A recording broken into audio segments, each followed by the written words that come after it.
Bismillahirrahmanirrahim. Nawaitu ta'alluma wa ta'lim والنفع والانتفاع والتذكر والتذكير والحث على التمسك بكتاب الله والدعاء إلى الهدى والدلالة على الخير ابتغاء وجه الله ومرضاته وقربه. آلام قديم لا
Rabbil alamin wa bihi nasta'inu ala umuri dunya waddin.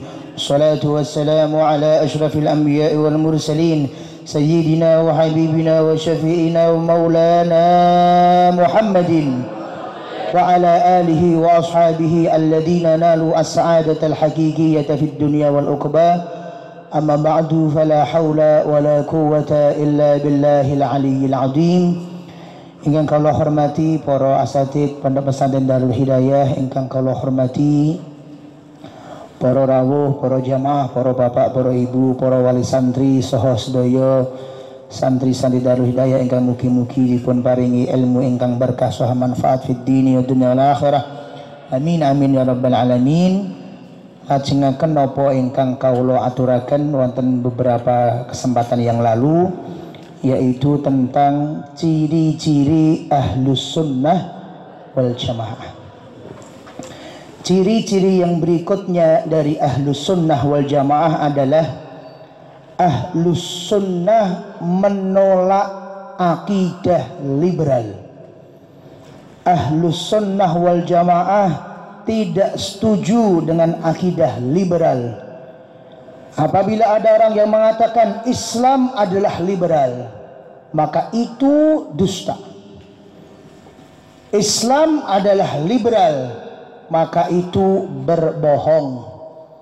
Islam adalah liberal, maka itu adalah sebuah dusta yang sangat-sangat nyata. Saya ulang, Ahlus Sunnah wal Jamaah itu menolak liberalisme. Maka kok panjenengan pernah mendengar ada di Indonesia, sempat ada namanya JIL, Jamaah Islam Liberal, maka saya pastikan itu bukan Ahlus Sunnah wal Jamaah atau jaringan Islam liberal. Maka kami pastikan itu bukan Ahlus Sunnah wal Jamaah, sebab Ahlus Sunnah wal Jamaah bukan akidah yang liberal. Pertanyaannya, Gus, liberal menika menapa? Liberal menika secara bahasa atau secara definisi kamus maknanya adalah bebas. Maknanya adalah bebas. Kemudian liberal ini dibahas oleh para ulama radhiyallahu taala anhum dengan nama yang berbeda-beda di kitab kuning menika. Namanya beda-beda. Yang paling sering adalah dengan kata-kata sufistoiyah di dalam kitab kuning. Sufistoiyah. Kenapa dinamakan sufistoiyah? Sebagaimana di dalam kitab Tuhfatul Murid, syarahnya Jauharatul Tauhid, dan juga di dalam akidah Nasafiyah disebutkan sufistoiyah. Kenapa? Karena awal mulanya adalah kemasukan orang-orang filsuf, kemasukan orang-orang ahli filsafat yang kemudian ngotak-atik Quran, ngotak-atik hadis, sehingga keyakinan kita kepada Allah Subhanahu wa taala jadi berkurang. Beberapa waktu yang lalu, alhamdulillahirabbil alamin, kita semua kerawuhan Romo Kiai Haji Thaifur Mawardi. Dia adalah salah satu murid kesayangan dari Sayyid Muhammad bin Alwi Al-Maliki. Di dalam mauidhahnya beliau juga sedikit menyinggung tentang akidah filsuf, tentang akidah liberal. Yang kemudian pokok ciri khasnya liberal niku, Quran dipikir dulu pakai akal, hadis dipikir dulu pakai pikiran. Kalau sesuai dengan logika mereka, maka mereka mau ikut. Bahkan kalau tidak cocok dengan hawa nafsu mereka, Qurannya yang diotak-atik, Qurannya yang diotak-atik. Maka kami mendapatkan dari guru-guru kami ada 5 ciri dari liberalisme. Ada 5 ciri dari liberalisme. Yang nomor 1 ciri dari liberalisme adalah menganggap kebenaran itu nggak ada. Mereka mengatakan, Gus Ari, kebenaran itu relatif. Mereka mengatakan kebenaran itu relatif. Tidak ada kebenaran yang hakiki. Terus ketika kita tanya, lah terus Allah itu Tuhan, kebenaran absolut atau kebenaran hakiki? Kebenaran yang pasti atau kebenaran yang relatif? Kebenaran yang absolut atau kebenaran yang relatif? Allah Tuhan itu benar atau enggak benar? Maka mereka bilang, bagi orang Islam Allah itu Tuhan benar, tapi bagi orang di luar Islam Allah itu Tuhan salah. Karena Hindu punya Tuhan namanya Sang Hyang Widi, karena Nasrani punya konsep Trinitas, bahwa Tuhan itu 3 tapi 1, tapi 1 tapi 3. Ada namanya Bapa Allah, ada namanya Bunda Maria, ada namanya anaknya yaitu Yesus. 3 tapi 1, 1 tapi 3. Maka orang-orang liberal mengatakan Nasrani benar dengan akidahnya, Hindu benar dengan akidahnya, Islam benar dengan akidahnya, karena masing-masing punya kebenaran tersendiri. Maka kalau ada orang yang ngomong seperti itu, Pak, saya pastikan orang itu menganut paham liberal, bukan Ahlus Sunnah wal Jamaah. Hati-hati. Kadang kita ini gak sadar dibawa ke liberal. Contoh satu paragraf ini tadi, ya dia ceramah. Kita hukumi satu-satu kalimatnya. Kita wajib menghormati sesama pemeluk agama yang ada di Indonesia. Kalimat pertama ini betul atau salah? Betul atau salah? Betul. Islam mengajarkan untuk bertoleransi, untuk saling menghargai, untuk bersikap tawassut, untuk bersikap moderat, untuk bersikap menghormati siapapun, bahkan wong ra duwe agama mawon dihormati. Jangan kok Nasrani gontoloco mau dihormati kok kalih Islam niku. Mbak-mbak karo Mas gontoloco ya agama napa Gus ate kon bae mengki nggih. Ya mengki pas mantuk, Mbah Gus saya tahun nerangke agama gontoloco niku napa nggih. Kitabe Darmo Gandul ngoten niku. Ini betul-betul ada. Yang begitu saja kita wajib menghormati. Berarti kalimat pertama betul atau salah? Betul. Kalimat yang kedua, yang mau ibadah hari Jumat, umat Islam salat Jumat, monggo.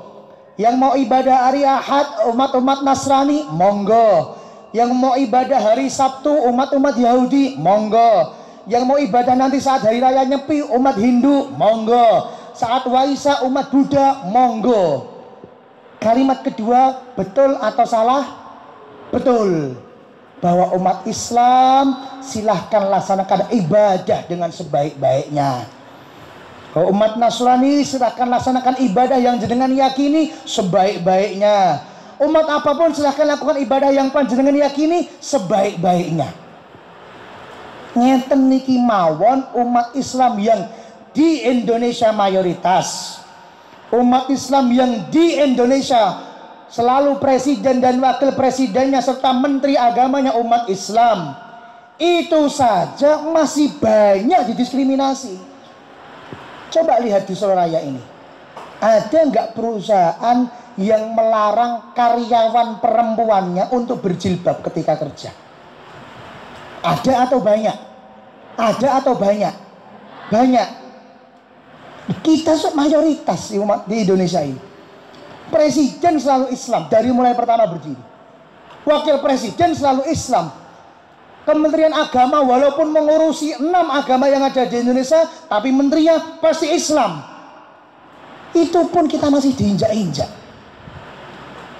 Berapa sering saya dilapori, Gus, saya kerja di sini, toko bangunan besar di Solo, tapi saya kalau kerja nggak boleh pakai jilbab.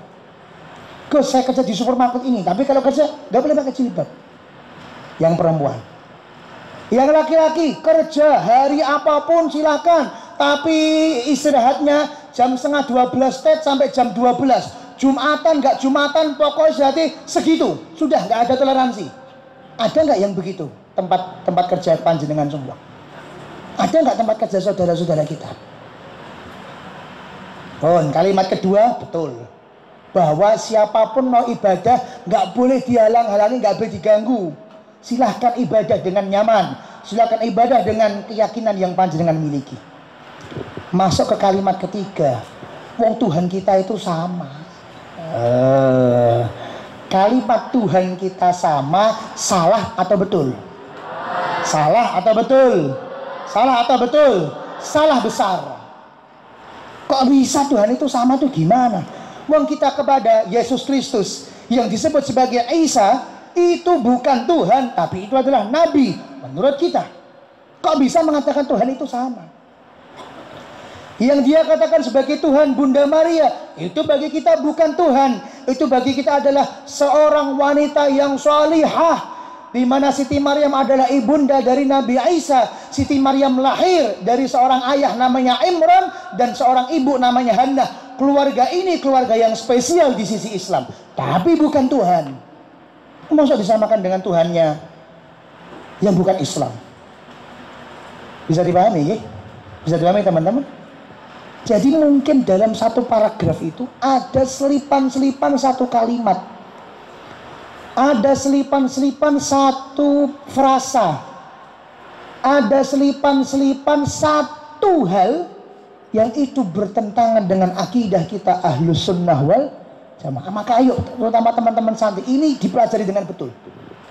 Maka kok ada orang yang mengatakan kebenaran itu nggak ada, Gus. Sebab kebenaran itu relatif katanya. Nah, di dalam akidah Ahlus Sunnah wal Jamaah disebutkan haqaiqul asya'i sabitatun, bahwa hal-hal itu ada yang benarnya secara absolut.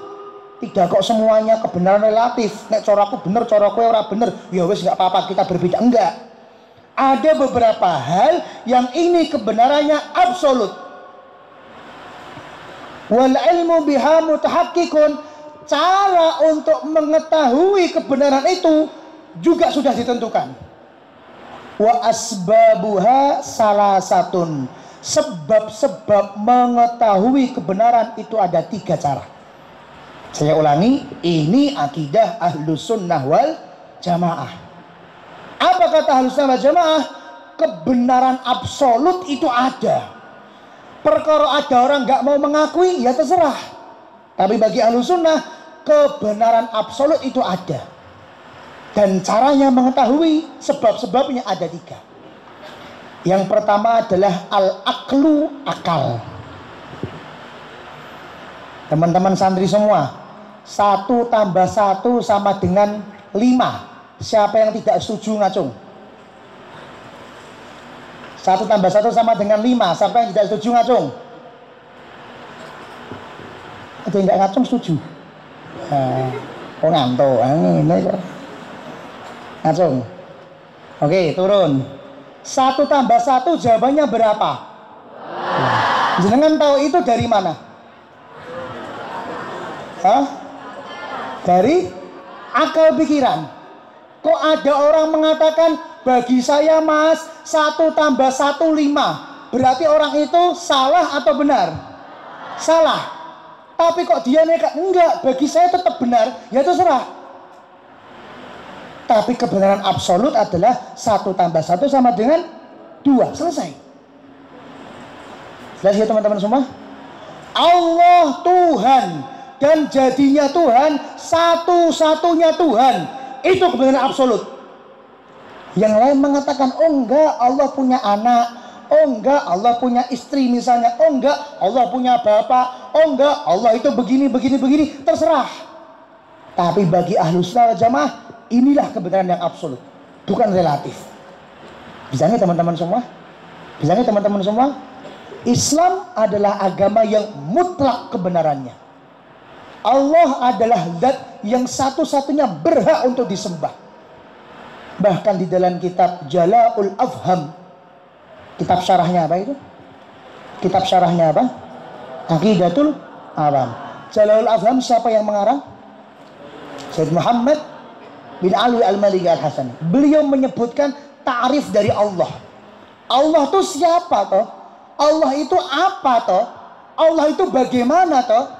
Maka kemudian Sayyid Muhammad bin Ali Al-Maliki memberikan pengertian. Alamun lidzati al-wujubil wujudi al-ma'budi bil haq, kata Sayyid Muhammad Al-Maliki. Allah adalah nama, alam, nama untuk zat yang wajib ada dan satu-satunya zat yang berhak dan wajib untuk disembah.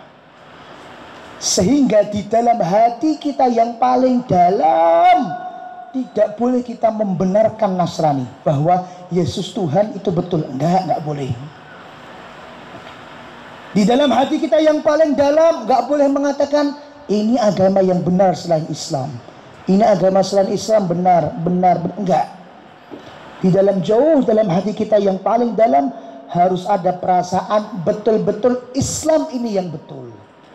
1 tambah 1 ya 2 sudah. Perkara yang lain bilang 1 tambah 1 5, monggo ya enek ngitung luput, monggo ya pas TK urung lulus ngerti-ngerti wis SMP. TK disenani gurune akhirnya mutong 6 tahun. Barang mlebu geleme mlebu SMP. Wah. Saya teman-teman semua. Jadi cara mengetahui kebenaran yang nomor 1 adalah dengan akal. Bahwa 1 tambah 1 mutlak 2. Ada yang bilang berbeda, terserah. Berarti matematika kamu ora lulus, selesai. Yang kedua, wal hawasus salimah, panca indera yang sehat. Itu cara kita mengetahui kebenaran yang absolut. Masker Darul Hidayah ini warnanya apa? Hijau. Oh, Darul Hidayah, Darul Hidayah, oh, Darul Hidayah. Pertanyaan Gus Ari, apabila ada orang yang mengatakan, Gus, maskernya Darul Hidayah kok gawe warna biru toh? Sing salah maskernya nopo? Ngomong matane ngono gak penak kok. Nopo mripatipun? No, iya dosane piye sing penak? Atau matanya ngono gak penak. Gak enak. Sing salah maskernya atau penglihatannya berarti? Penglihatannya. Ketika ada orang mengatakan, Gus ini hijau. Orang yang kedua mengatakan, Gus ini biru. Orang yang ketiga mengatakan, Gus ini kuning. Maka yang betul ya cuma satu, yang bilang hijau. Sedangkan yang bilang ini biru, ini kuning, jenengan periksa ning dokter mata. Enek sing salah karo matanya jenengan. Kan begitu. Nggak bisa kita katakan yang bilang ini hijau betul, yang bilang ini biru betul, yang bilang ini kuning betul. Terserahlah jenengan mau sebut apa. Ya nggak bisa. Ya nek soal masker gampang, nek soal obat. Yang farmasi. Ayo, nek soal obat. Ditulis obatnya kalau ini warna putih, awakmu buta mata. Kan jadi buta warna kan nggak bisa. Ditulis warnanya kuning, ternyata bedanya kuning karo hijau nggak bisa. Kan jadi repot kalau begitu. Sing perawat meh nyuntik ya ngono, kudune suntikane semono ungu. Kowe ora iso bedane ungu karo kuning, akhirnya sing mbelebake sing kuning. Kudune suntik imunisasi jadi suntik rabies jadi niku.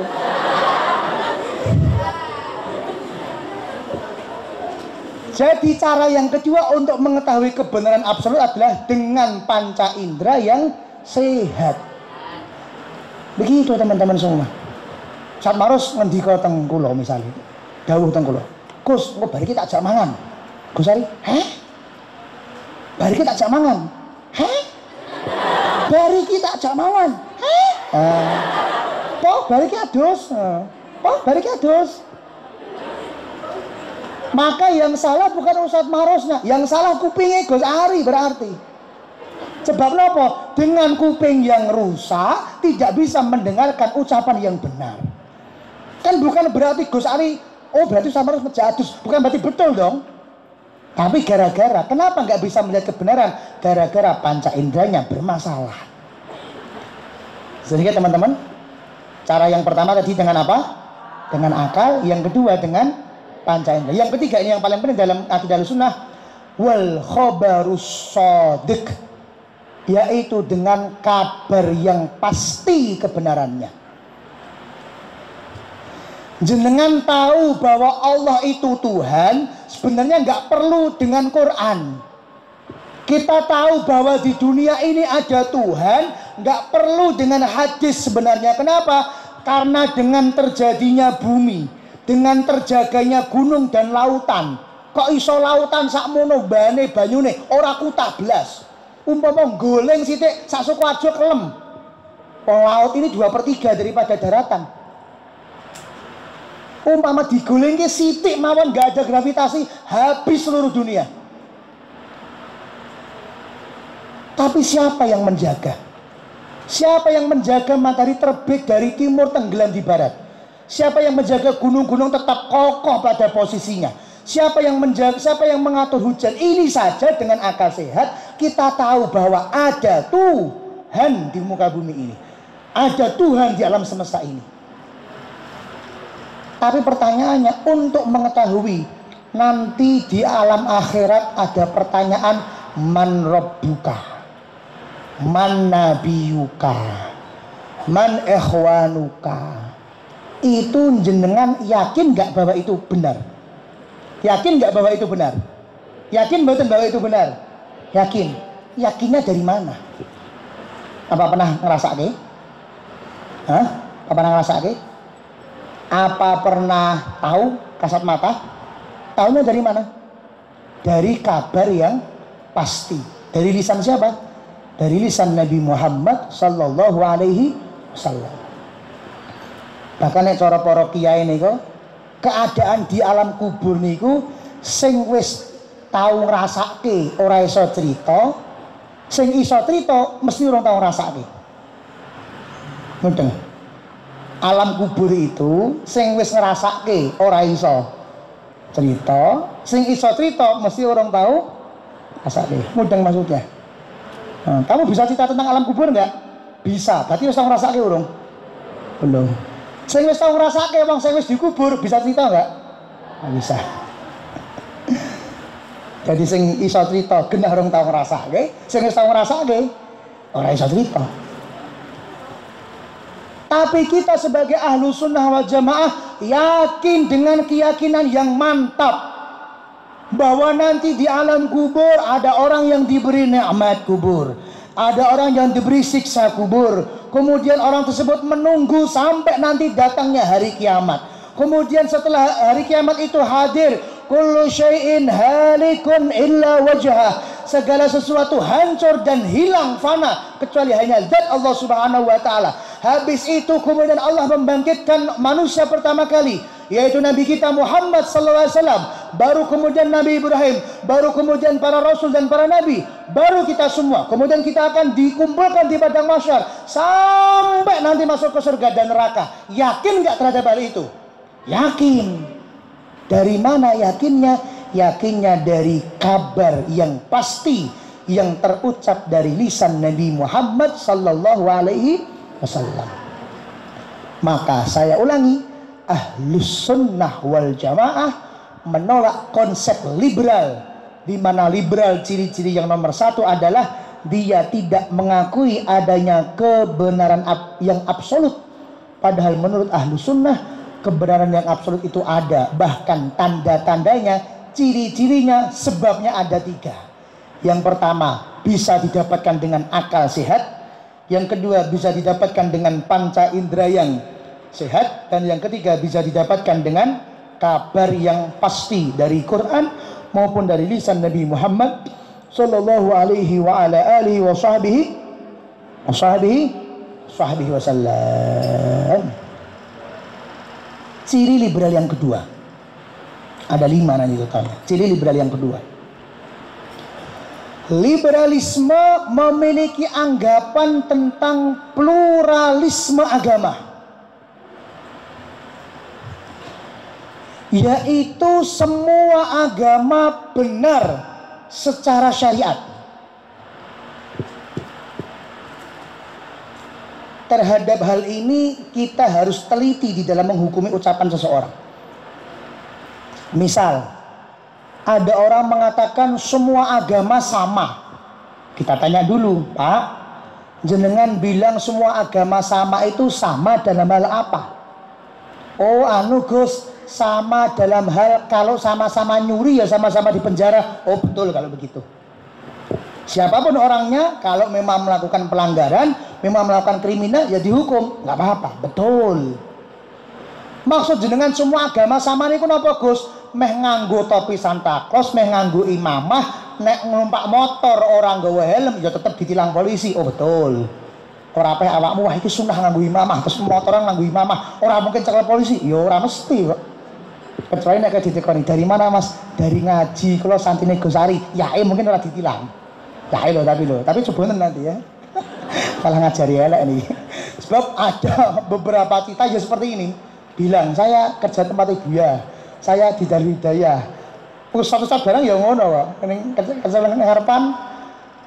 Ada badhe teng pundi Mas? Anu badhe teng pondok. Lho, jenengan napa nih pondok niku? Lah kula sate sing ngasih. Oh nggih pun monggo. Bagus mawon. Akeh cerita ngono kuwi ya. Tapi aja dicoba. Belum punya SIM, belum boleh naik motor. Sing penting aja kecekel ngono wae. Sing penting aja kecekel ngono wae. Gak usah banter-banter, ndak bapak ibu krungu. Gak usah banter-banter ya. Ngajari lagi, guyon. Besari ulangi. Apabila yang dimaksud semua agama itu sama, maksudnya adalah meh nganggo imamah atau meh nganggo topi sinterklas atau meh nganggo apapun, nek numpak motor orang nganggo helm ya tetap ditilang polisi. Betul. Tapi ketika mengatakan semua agama itu benar, yang dimaksud adalah sama-sama masuk surga dengan jalannya masing-masing, nggak bisa. Salah besar itu. Saya ulangi, apabila pluralisme agama dikatakan sebagai semua agama itu benar, bahkan bisa menghantarkan orang masuk ke surga. Tidak peduli apapun agamanya, yang penting baik maka dia masuk surga. Maka ini adalah akidah yang sesat dan menyesatkan, kata Nabi Muhammad SAW. Kenapa begitu? Karena kalau orang itu hanya sekedar baik, walaupun tanpa Islam masuk surga, kenapa Nabi Muhammad SAW rela berdarah-darah mengajak para sahabat untuk mendakwahkan Islam, hanya mengucap sebuah kalimat tauhid, la ilaha illallah Muhammad Rasulullah, sampai mati-matian, padahal orang itu semua sudah baik semua. Non muslim di zaman Nabi Muhammad SAW itu, sebelum Nabi Muhammad diangkat menjadi nabi, sebelum Nabi Muhammad berdakwah, orang-orang ini sangat baik kelakuannya kepada Nabi Muhammad SAW dan kepada seluruh orang.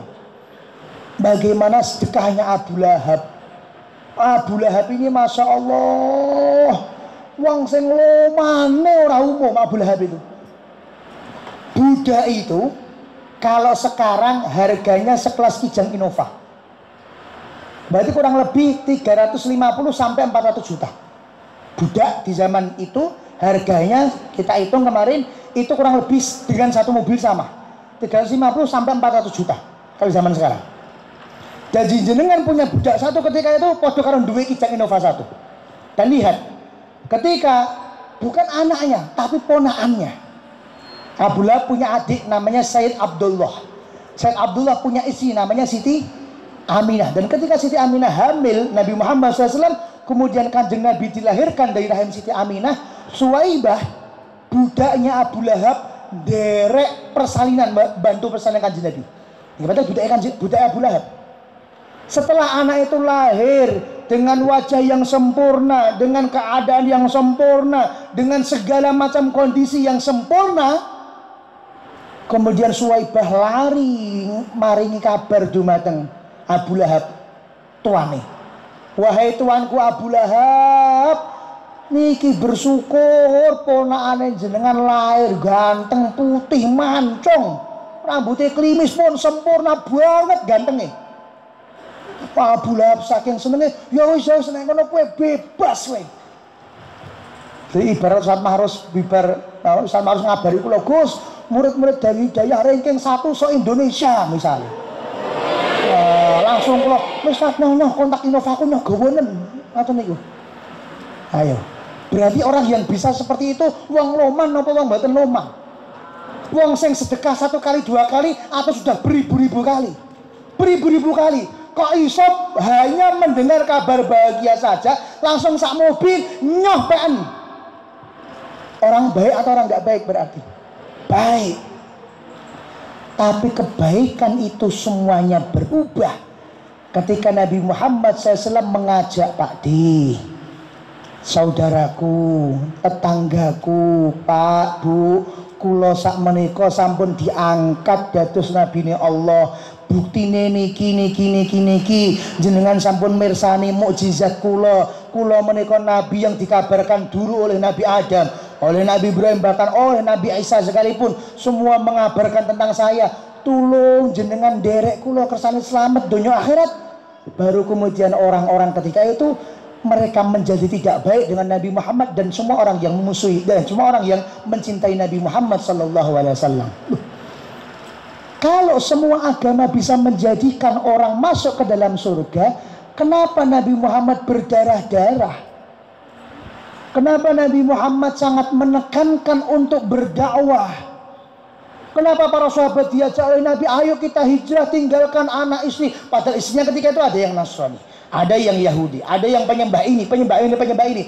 Kalau semua agama bisa menjadikan masuk surga, kenapa Nabi Muhammad dadak susah-susah begitu? Berarti jawabannya tidak. Satu-satunya agama, keyakinan, prinsip hidup yang bisa menyelamatkan kita fid dini wa dunya wal akhirah adalah hanya syariatnya Nabi Muhammad sallallahu alaihi wasallam, yaitu agama Islam. Maka jangan percaya sama orang yang mengatakan semua agama benar dalam konteks agama. Semua agama bisa menjadikan kita masuk ke surga. Enggak. Ahlus Sunnah wal Jamaah bukan akidah yang seperti itu. Yang ketiga sekarang, ciri liberal. Apa itu desakralisasi kitab suci Al-Quran? Al-Quran yang selama ini kita anggap sakral, Al-Quran yang selama ini kita anggap kitab suci, Al-Quran yang selama ini kita yakin Al-Quran ini bisa dipakai dari sejak zaman Nabi Muhammad, bahkan sampai ratusan ribu tahun setelah itu, bahkan sampai hari kiamat, Quran tetap Quran, tidak boleh dirubah, bahkan satu huruf pun, satu harokat pun, dan maknanya tidak boleh dimaknai sembarangan. Ini oleh orang-orang liberal, mereka menggunakan strategi-strategi. Mereka melakukan sesuatu yang disebut sebagai desakralisasi Al-Quran. Al-Quran sudah dianggap tidak terlalu sakral. Al-Quran sudah dianggap tidak terlalu suci. Sehingga Al-Quran dikatakan perlu direvisi sesuai dengan perkembangan zaman. Bon, kalau jenengan baca buku, lihat film, ada ucapan dari tokoh siapapun itu siapa namanya, kok kemudian mengatakan Quran itu kan turun 1400 tahun yang lalu, ki turun ini Mekah itu tandus, orang nek wong sing kaya ngene beda karo wong saiki sing zamane zaman tiktokan, sing zamane zaman K-pop, bahkan enek kiai sing ngomong K-pop iku apik.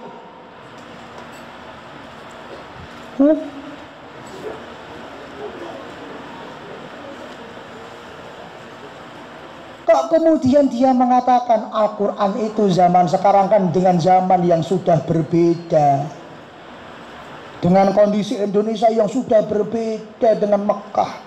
Sekarang tahun 2020, Kanjeng Nabi 571 lahir, wah sudah 1400 tahun. Ini perlu kita buat sesuatu untuk kemudian Quran kita sempurnakan lagi untuk bisa sesuai dengan perkembangan zaman, biar umat Islam ini tidak maju loh. Kalau ada orang Islam yang gak baik kelakuannya, yang salah bukan kitab sucinya, yang salah ya wonge. Bisa dipahami ya? Maka ketika kita melihat bahwa umat muslim tidak maju, yang dirubah bukan Qur'annya, tapi yang dirubah kelakuan umat muslimnya. Ya kita-kita ini yang perlu diperbaiki, berarti bukan Al-Qur'annya. Sudah mulai ini seperti ini. Al-Quran katanya perlu direvisi. Al-Quran katanya sudah tidak sesuai dengan perkembangan zaman. Liberal, hati-hati. Nanti bisa disampaikan dalilnya di belakang. Ini ciri-cirinya dulu. Yang keempat, ciri-ciri dari liberalisme adalah dekonstruksi hukum-hukum agama. Bahkan mereka berani untuk merubah hukum-hukum agama yang sudah maklumun bidzururi. Dalam akidah Ahlus Sunnah wal Jamaah, ada orang yang berani mengatakan sesuatu hukum yang berbeda dengan maklumun bidzururi, maka dia kafir. Maklumun bidzururi itu apa? Sesuatu yang sudah diketahui secara pasti di dalam agama Islam, bahkan orang yang baru masuk Islam sekalipun. Maklumun bidzururi fiddin. Sesuatu ilmu hukum yang sudah secara pasti dihukumi oleh para ulama, bahkan orang-orang yang baru masuk Islam pun tahu. Sumbernya ini dari Quran dan hadis. Sumbernya ini dari Quran dan hadis. Maka kok ada orang yang bertentangan pendapatnya dengan ilmu yang maklumun bil doruri, maka dia kafir kata para ulama. Apa contohnya? Yaitu tentang kewajiban sholat 5 waktu. Kewajiban sholat 5 waktu. Maka beberapa waktu lalu sempat ada tanya, Gus, tetangga saya ini nggak sholat. Apakah kemudian kita ketika dia meninggal wajib mensolati jenazahnya. Maka diperinci, kalau dia tidak sholat gara-gara meyakini sholat itu tidak wajib, dan jenengan ngertos piyambak bukan dari kira-kira, tapi gara-gara dia pernah kowar-kowar, dia pernah khotib, dia pernah kultum, saudara-saudara sholat 5 waktu tidak wajib misalnya, cebak nek subuh gak iso tangi, akhirnya aku gak sholat, jadi gak wajib wis. Duhur aku sholat sebab pas melek, asar pas kejauh gak sholat misalnya ngoten. Tapi tidak sholat didasarkan gara-gara tidak meyakini bahwa itu wajib, dia mengumumkan hal itu, dan kemudian setelah mengumumkan dia meninggal dunia, maka orang ini statusnya sudah keluar dari Islam. Kenapa? Karena dia memiliki keyakinan yang berbeda dengan keyakinan Islam, bahwa orang Islam itu hukumnya wajib untuk sholat. Ini tentang keyakinan dulu. Perincian yang nomor 2 adalah apabila ada orang yang tidak sholat bukan gara-gara dia meyakini sholat nggak wajib, bukan, tapi gara-gara dia males. Tanya sama keluarganya, iki kira-kira bapak jenengan iki masih meyakini sholat itu wajib? Oh gitu sih pak. Lah napa bantuan sholat? Lah becak misalnya, datang ke kantor orang rampung misalnya, lah jadi sopir bis misalnya, napa apapun alasannya. Yang penting kok dia masih meyakini sholat itu wajib, maka dia hukumnya tetap Islam, tapi dia pendosa besar karena meninggalkan sholat.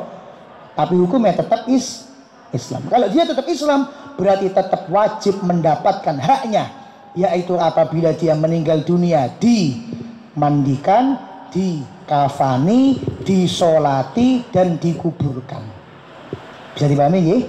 Tentang orang yang nggak sholat, kalau dia secara terang-terangan bilang bagiku sholat nggak wajib, mulai detik itu dia kafir. Kenapa? Karena tentang sholat itu wajib adalah ilmu yang maklumun bil doruri, bukan dari kitab-kitab akidah Ahlussunnah.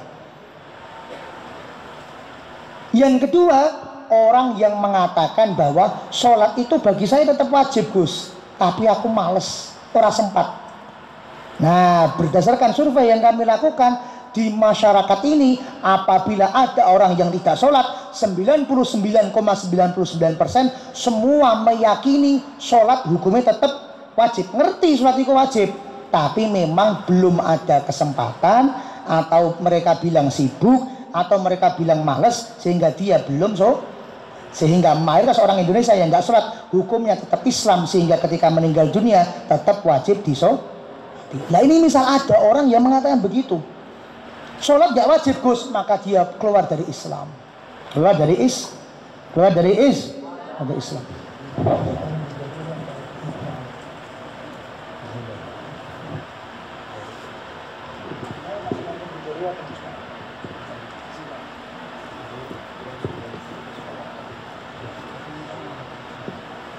Contoh yang kedua adalah haramnya zina.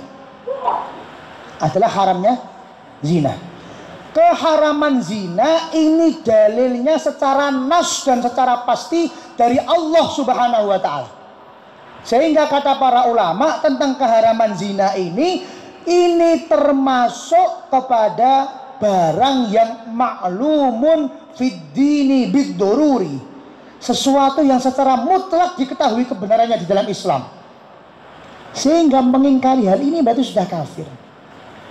Sedangkan beberapa waktu yang lalu geger, dan itu liberal, ada dosen sudah S2 di salah satu universitas di Solo, kemudian dia ngambil S3, nulis disertasi atau tesis, kemudian maju ke sebuah universitas Islam di kota Yogyakarta, kemudian di dalam karya ilmiahnya tersebut ngotak-ngatik hukum, sehingga kesimpulannya zina halal asalkan biridho, asalkan dengan saling rela satu dengan yang lainnya.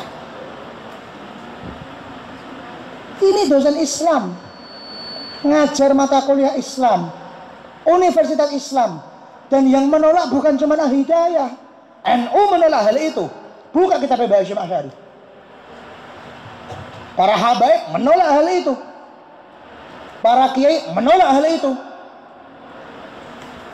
Bahkan putra kesayangan si Mbah Kiai Haji Maimun Zubair, yaitu Romo Kiai Haji Muhammad Najih bin Syekhina Maimun Zubair, sampai membuat video marah besar kepada kelakuan orang ini. Kok bisa-bisanya karya ilmiahnya melegalkan zina?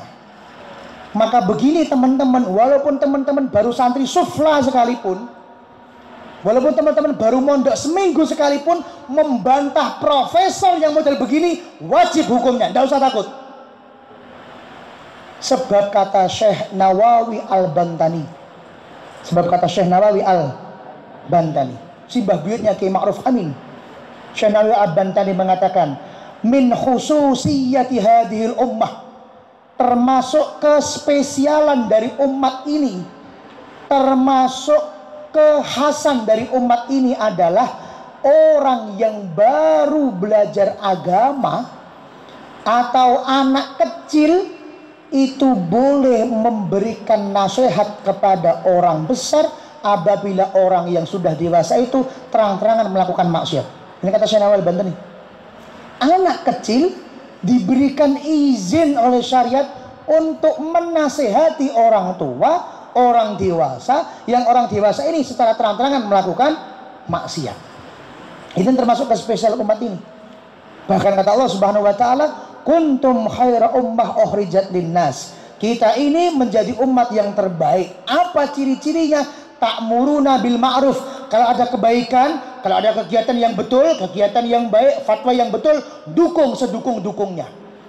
Wa tanhauna 'anil munkar.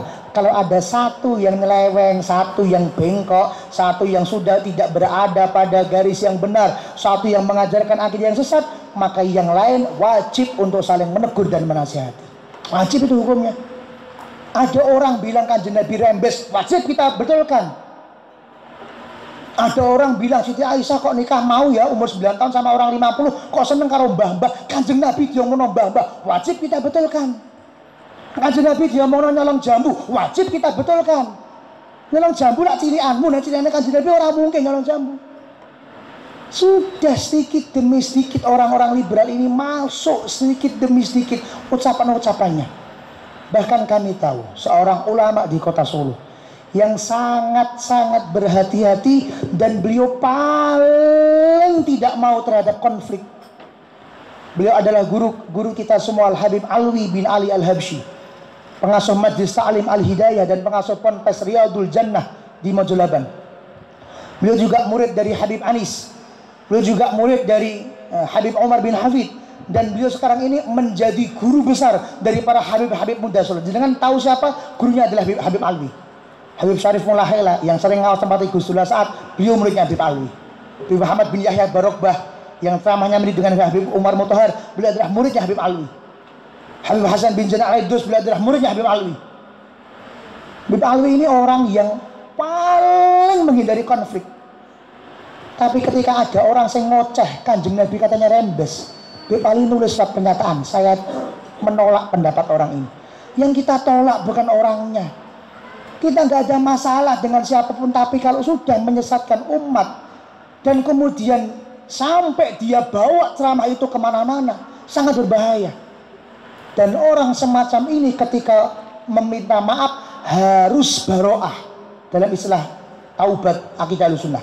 Apa itu baroah? Harus menyatakan pendapat saya yang kemarin salah, yang betul begini, dan saya berlepas diri dari pendapat saya yang kemarin. Harus begitu. Tidak boleh minta maafnya hanya sekedar saya minta maaf ya kemarin bikin gaduh gara-gara videonya viral. Enggak diterima taubat yang seperti ini. Taubat dari akidah yang salah adalah baroah. Gus kok disampaikan secara terang-terangan? Karena dia ceramahnya terang-terangan. Saya sering WA beberapa orang yang ngomongnya salah. Saya WA pribadi. Tapi ketika sudah bicara di depan umum, kan orang-orang nggak tahu WA saya apa ke dia. Maka kami sampaikan di depan umum. Yang begini ini salah, siapapun orangnya. Mau pakai titel Habib, mau pakai titel Kiai, mau pakai titel Ustadz, mau pakai titel Gus, salah besar. Bisa dipahami teman-teman semua lagi? Dan termasuk teman-teman semua terhadap orang yang mengatakan zina halal asalkan sama-sama suka. Ini namanya dekonstruksi hukum agama. berbeda dengan Nabi Muhammad sallallahu alaihi wasallam. Yang kedua ada namanya hukum mujma' alaih. Hukum napa Mas? Hukum napa Mbak? Mujma' alaih. Yang pertama ada ilmu ma'lumun fid dini bid-daruri. Apabila mengingkari ini maka kafir. Di bawahnya sedikit ada ilmu yang hukumnya mujma' alaih. Apa itu? Telah disepakati secara ijma' oleh para ulama. Dalilnya dari Quran, dari hadis, tapi masih beberapa versi sehingga kemudian diijma'kan oleh para ulama. Di mana kemarin sudah kita bahas, apabila para ulama sudah ijma', maka itu dijamin kebenarannya oleh Nabi Muhammad sallallahu alaihi wasallam. Nabi Muhammad mengatakan, la tajtami'u ummati ala dolalatin.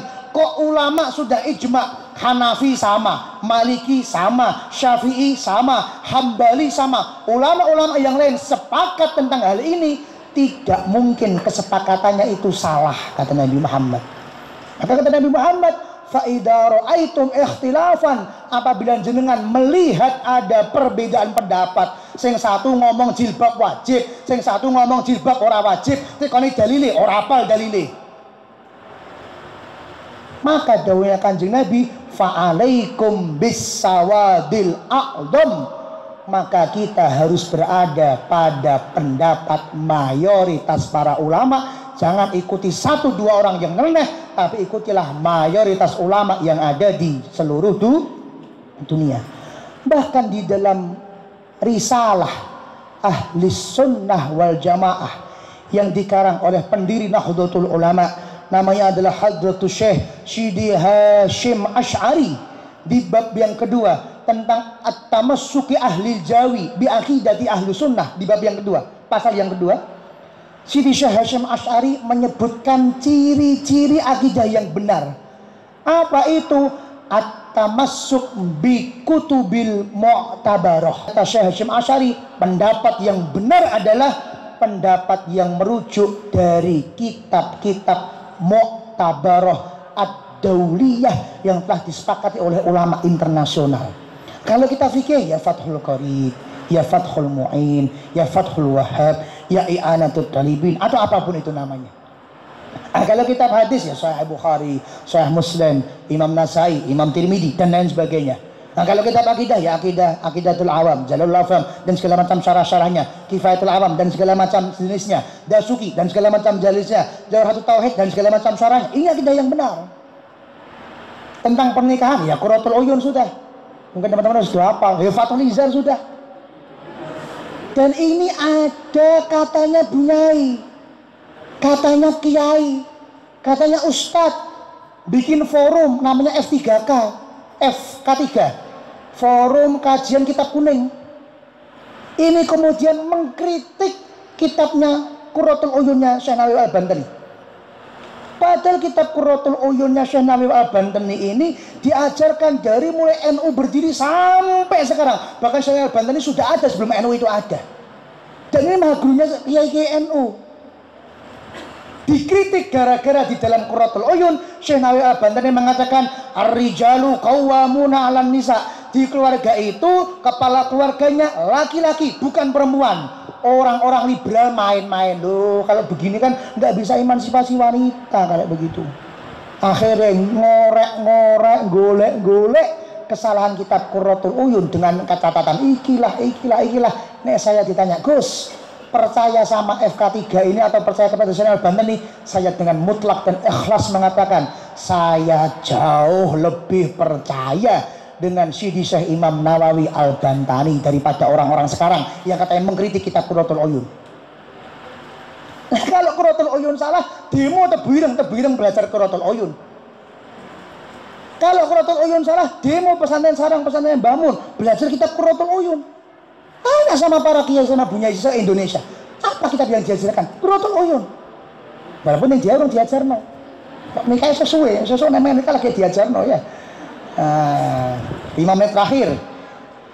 Yang kelima, yang terakhir adalah selalu dengan gigih mempertahankan kesetaraan gender dengan kata-kata demokrasi dengan kata-kata emansipasi wanita. Ini ciri khas liberal.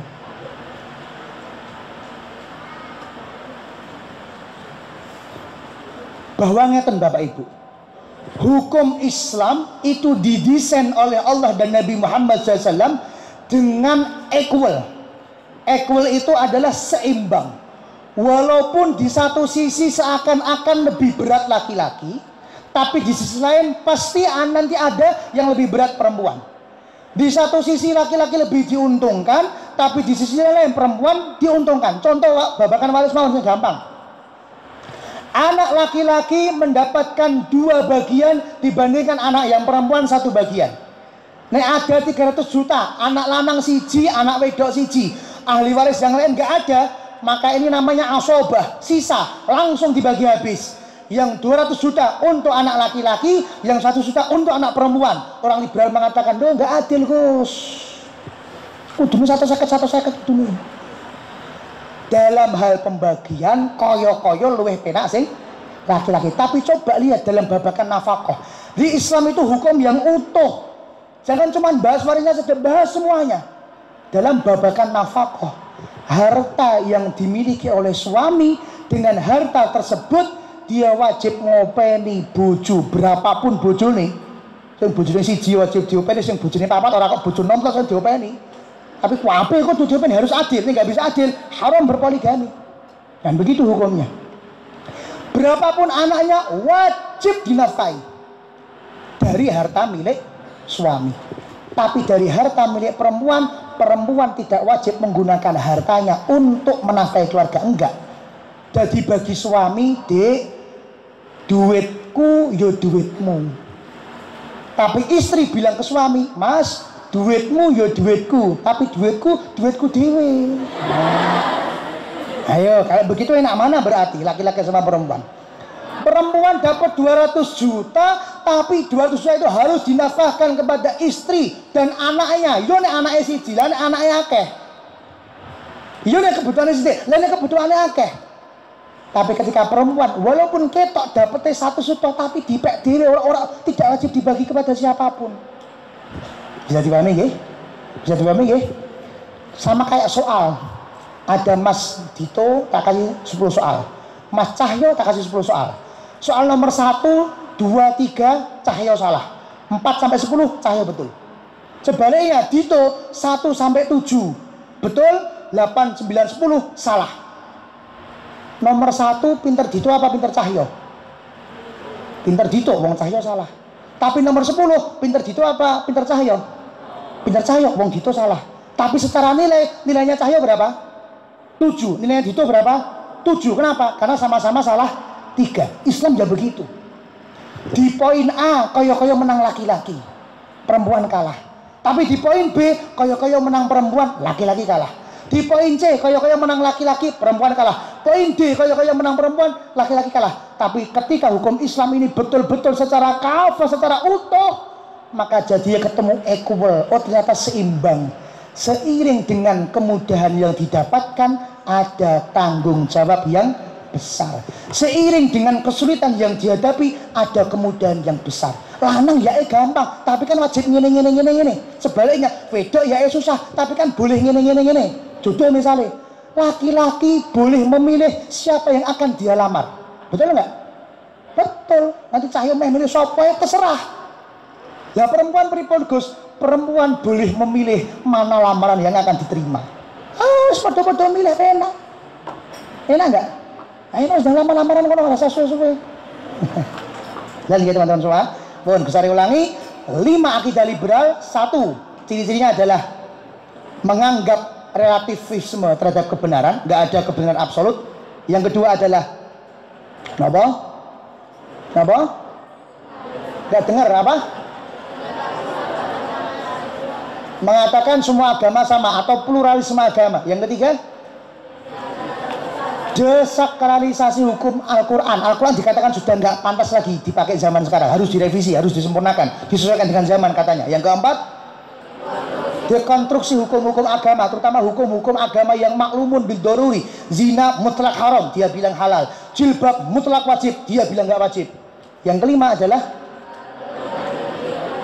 adalah selalu memperjuangkan kesetaraan gender. Islam mengakui bahwa laki-laki ada kemuliaannya, wanita juga ada kemuliaannya. Tapi semulia-mulia wanita nggak mungkin jadi nabi. Tetap ada batasnya. Bebas tapi dengan batasan. Ada batasannya tapi masih bebas. Nah, sehingga kok nanti teman-teman menemukan ada siapapun yang mengatakan tentang hal ini, maka Gus Ari pastikan dia adalah liberal dan tidak boleh untuk diikuti. Yang terakhir dalilnya adalah An Abi Hurairah radhiyallahu anhu anna Rasulullah SAW qol, Nabi Muhammad bersabda, la yasma'u bi ahadun min hadhil ummah yahudiyyun wala nasraniyun. Tidak ada satupun orang yang sudah mendengarkan bahwa saya ini nabi, tahu nek Muhammad itu nabi, tahu kalau ada Islam, tahu kalau Allah itu Tuhan, baik dia Nasrani maupun Yahudi, summa yamutu wa lam yu'min billadzi ursiltu bihi. Tapi orang ini sudah tahu Islam, nggak mau masuk Islam, sudah tahu Nabi Muhammad, nggak mau beriman kepada Nabi Muhammad, kemudian dia mati tanpa masuk Islam, dahwanya kanjeng Nabi Muhammad, illa kana min ashabin nar, maka secara nas, secara pasti orang ini tadi masuk ke dalam nerakanya Allah Subhanahu wa ta'ala. Hadis sahih riwayat Imam Muslim. Maka orang yang mengatakan semua agar masuk surga salah besar, bukan ahlu sunnah wal jamaah. Yang terakhir adalah Qadiyat dalam kitab Asy-Syifa. For your information, FYI, kitab Asy-Syifa yang dikarang oleh Qadiyat ini kitab kesukaannya Sidi Syekh Hasyim Asy'ari. Bahkan jenengan buktikan di dalam kitab Risalatu Ahli Sunnah wal Jamaah, Sidi Syekh Hasyim Asy'ari lebih banyak, bahkan lebih dari 10 kali menyebutkan kutipan-kutipan fatwa di dalam kitab Asy-Syifa karyanya Qadiyat. Apa kata Qadiyat? Anna man lam yukafir man dana bighairil Islam. Kok ada orang Nasrani, ada orang Yahudi, atau ada orang apapun, hukumnya kan secara Islam dia orang kafir. Kok kemudian kita ditanya itu orang kafir bukan? Oh bukan. Kata beliau, orang yang menganggap bahwa orang-orang selain Islam itu bukan orang kafir, au syakka fi takfirihim au saha madhhabahum, atau bahkan membetulkan ajaran mereka, mendukung ajaran mereka, fahuwa kafir. Maka orang yang mendukung, membetulkan dan tidak mengkafirkan itulah orang yang kafir. Di dalam kitab Asy-Syifa halaman 851 dan di dalam kitabnya Ibnu Hajar Al-Haytami Al-I'lam bil Qawaidil Islam halaman 237. Semoga Allah Subhanahu wa taala menjaga kita, mengkokohkan diri kita di dalam akidah Islam dan ahlu sunnah wal jamaah, menjauhkan diri kita dari akidah-akidah sempalan, dari akidah Wahabi, dari akidah Syiah, dari akidah liberal, dari akidah kebatinan, dan dari segala macam akidah yang merusak akidah kita. Dan semoga Allah jaga akidah kita, akidah keluarga kita, akidah jamaah kita, akidah keluarga kita, sehingga betul-betul nanti kita wafat dalam keadaan membawa iman, membawa Islam, membawa ahlu sunnah wal jamaah, mati dalam kalimat tauhid la ilaha illallah Muhammadun Rasulullah sallallahu alaihi wasallam, dibangkitkan bersama dengan ahli kalimat tauhid, dikumpulkan bersama dengan ahli kalimat tauhid, menyeberangi siratal mustaqim bersama dengan ahli kalimat tauhid, berkumpul di padang mahsyar dengan ahli kalimat tauhid. Semoga Allah akui keimanan kita, semoga Allah bombong keimanan kita, semoga Allah banggakan keimanan kita, dan dengan keimanan ini kita selamat dari segala macam fitnah, selamat dari segala macam bahaya, selamat dari segala macam maksiat, selamat dari segala macam dosa, dan dijauhkan dari lingkungan-lingkungan yang buruk. Ya Allah, pada pagi hari ini kami berdoa untuk Indonesia, untuk pemimpin-pemimpin kami, untuk masyarakat kami, untuk seluruh siapapun yang mencintai Indonesia, dan kepada kaum muslimin wal muslimat dimanapun mereka berada. Engkau jaga mereka ya Allah, Engkau selamatkan mereka ya Allah, Engkau bimbing mereka ya Allah, Engkau berikan jujur kepada mereka ya Allah, Engkau berikan rasa adil dan rasa amanah kepada mereka ya Allah. Jangan jadikan pemimpin kami pemimpin yang zalim, jangan jauhkan pemimpin kami darimu, jangan jauhkan pemimpin kami dari rakyatnya, jangan jauhkan